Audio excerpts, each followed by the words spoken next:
అన్న పసి పిల్లవాడు నవాడు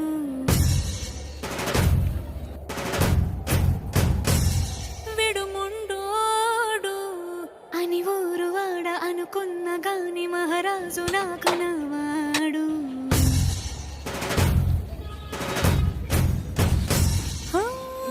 మాట పెడుసైనా మనసులో వెన్న రాయిలా ఉన్నవాడిలోన దేవుడెవరికి తెలుసును నాకన్నా.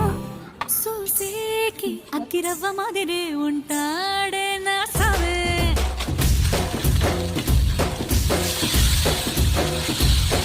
మెత్తాని పత్తి పువ్వుల మరే సంటో